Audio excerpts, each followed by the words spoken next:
Bonjour, Charlotte Lagrange, autrice et metteuse en scène de la compagnie La Chair du Monde, compagnie qui est associée au Théâtre du Beauvaisis. Et donc nous allons avoir le plaisir de venir jouer Désir et Temps en novembre prochain au théâtre.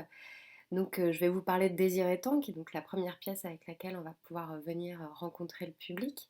C'est une pièce que j'ai écrite en m'interrogeant sur notre rapport à la grande histoire. Il me semblait que on était dans notre rapport intime à la grande histoire, marqué par la manière dont nos parents, nos grands-parents, s'étaient inscrits dans cette histoire.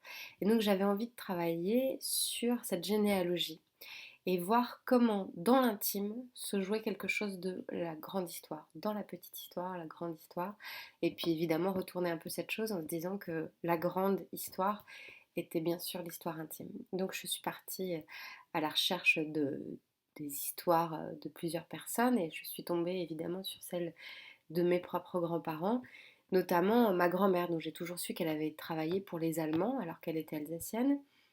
Ça ne la gênait pas dans son rapport à son mari qui lui était juif. Ça gênait plutôt leur fille, donc ma mère, qui était comme prise entre deux identités, mais deux identités que ni l'un ni l'autre ne revendiquaient. Et donc je suis partie sur cette histoire, je suis partie sur l'histoire d'une femme qui se met à travailler pour les Allemands, qui se sent libérée de travailler pour les Allemands, alors qu'elle est toute jeune femme pendant la Deuxième Guerre mondiale.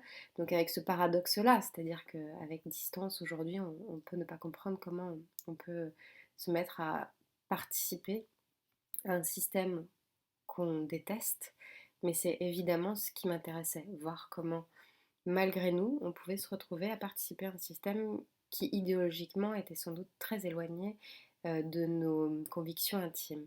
Et donc à partir de là, j'ai écrit une pièce sur trois générations de femmes qui glissent entre le présent et le passé. C'est-à-dire qu'il y a une jeune femme aujourd'hui qui n'a jamais connu sa grand-mère, qui pense qu'elle est déjà morte depuis longtemps, et qui apprend qu'en fait sa grand-mère vient de mourir, et il faut aller l'incinérer et disperser cette cendre dans les sapins d'Alsace. Et en allant dans les sapins d'Alsace avec sa mère qui lui a menti toute sa vie, elle découvre, malgré elle, l'histoire de cette grand-mère qui lui ressemble trait pour trait, mais qui n'a pas la même histoire puisque elle a travaillé pour les Allemands. Sauf que cette histoire résonne énormément avec l'histoire de la jeune femme d'aujourd'hui. Et donc la suite à venir quand vous viendrez voir la pièce. Merci et j'espère à bientôt.